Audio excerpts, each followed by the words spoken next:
Good morning po, ito na naman po si Sunny Mejia ng Espanya Travel Hub.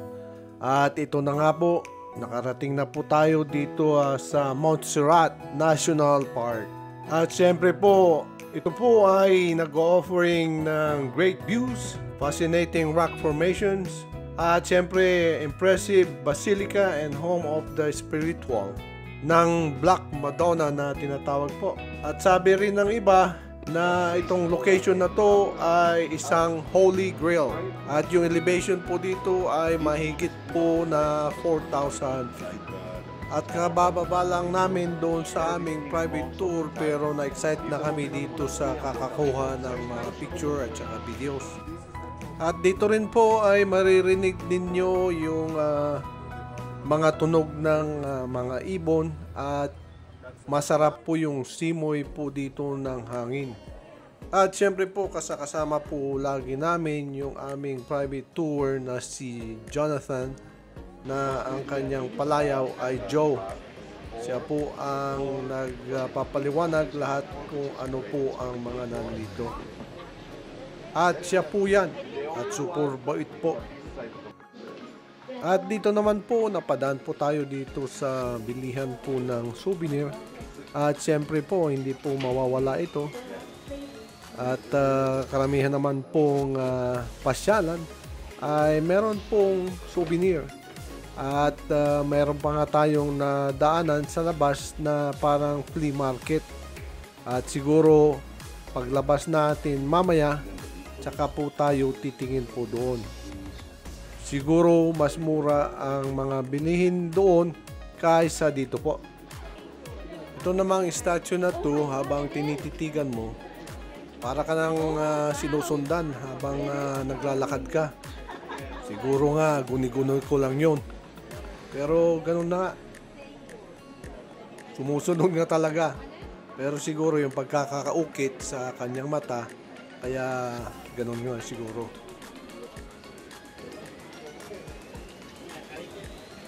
At dito naman po, ito po yung bukana ng cathedral. At nasa labas pa lang kami. At papasukin po namin yung isang cathedral dito. At marami pa sa loob niyan. At dito lang sa labas, marami ka nang makikita dito. Kaya naman kami naka-jacket lahat at medyo malamig po dito. At kanina pong umaga, umalis kami doon sa aming hotel ng mga 8:30 po ng umaga. Dumating kami siguro dito mga mag-10 o'clock na. Pero mahabog pa rin kung nakikita nyo. At umulan kasi dito kaninang umaga bago kami dumating. Buti na lang at huminto naman po. To know its origin. At the year 1025, we had an abbot known as Abbot Oliva that was living at a town in Catalonia known as Ripoll, 200 kilometers away from here, far away. But he was really obsessed with controlling and living Montserrat mountain.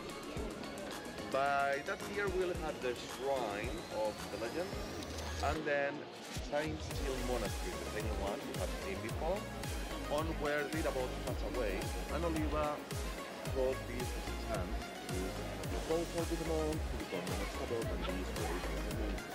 So he sent the monk in here with the proposal, but then At syempre naman po, hindi natin nakakalimutang mag-picture taking. Kanya-kanyang forma na uli yan.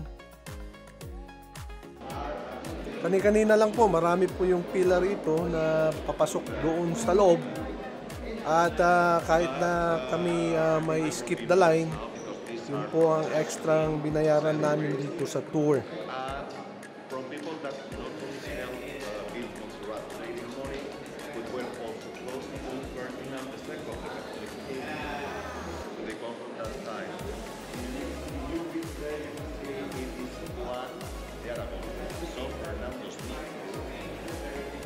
Then the one to the right, Ayutla, close to the king with his head. That was way quite a religion. Ferdinand II nephew, not Ferdinand It was Ferdinand. Ang sabi po nila, ito pong Montserrat ay founded noong 1025, kaya eksaktong-eksakto 1,000 years na po itong 2025 na nandito po kami. I am honored to be here for 1,000 years, saktong-eksakto. This arch is the only remaining of the 12th century, nothing else. Wow, that is beautiful. At ngayon naman, papasok pa lang kami. Ito po yung kalagitnaan ng between doon sa main entrance at saka po yung katedral.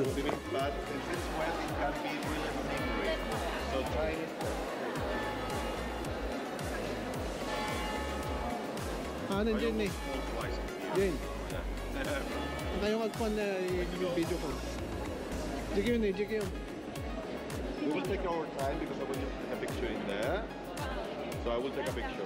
That's guaranteed. At napag-alaman din natin na meron pa lang mga around 80 monks na nandito. At mga bata na Escolania ang tawag sa kanila. Escolania Choir. They are the only ones allowed to be here at this level. Only at the hotel. Actually, since we are really on the street, we can do it.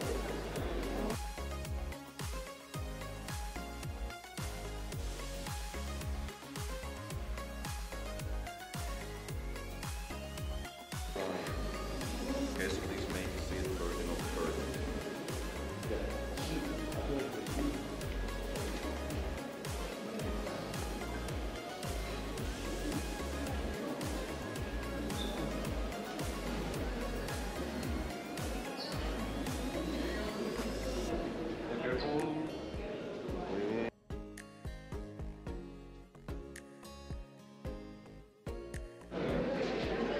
At dito naman po, pwede po kayong magtirik ng kandila. Bibiliin nyo muna doon sa harapan. Mura lang naman, mahigit 1 euro lang. Tapos, pwede nyo nang itirik dito. Hindi na po tayo kumuha ng video sa loob at talaga pong madilim. At wala pong ilaw doon kung hindi dim light o kaya kandila lang po ang mga nakatirig sa loob. At napakaganda talaga. Ibang-iba po talaga pag nandito po kayo. At napakasarap po sa pakiramdam na marami kang nakikita pong ganito.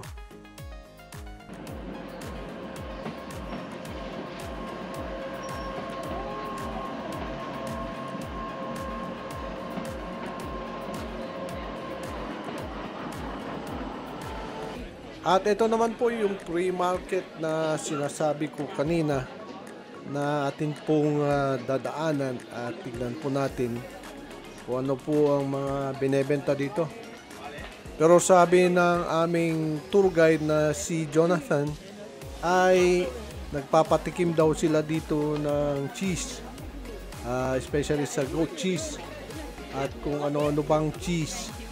Pero marami pa kasi tayong lakad kaya mahirap na tumikim ng cheese at siyempre baka kumulo ang ating tiyan. At saka yung mga nakikita nyo po dyan mga bote ay yan po ay honey. Ano kaya?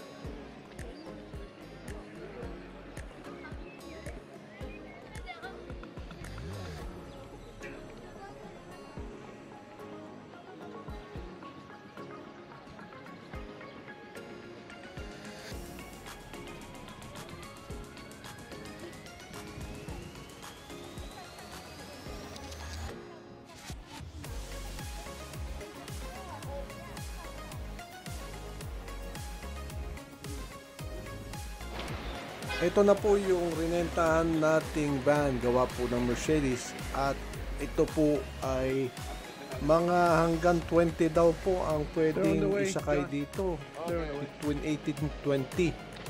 Pero kami lang po ang nilalaman nito 7 plus dalawang tour guide, isang driver, tsaka yung tour guide.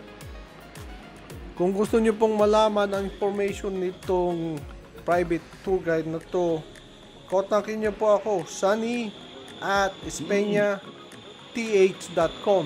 Mag-email lang po sa akin.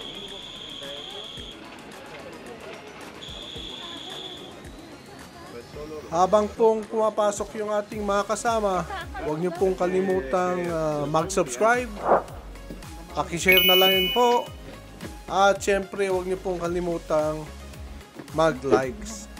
Marami pong salamat at tutuloy po natin itong video mamaya at pupunta po tayo ng Park Güell.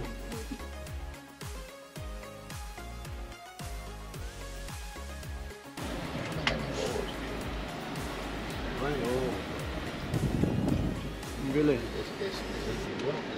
Hello. Hello. Oh, we're enjoying. We're gonna come back.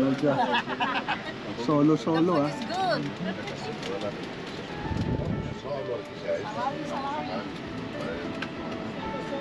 Solo namin itong van na to. Kaya VIP kami lahat dito. Pero a la gente ya no me gusta. Yo tengo otra fe,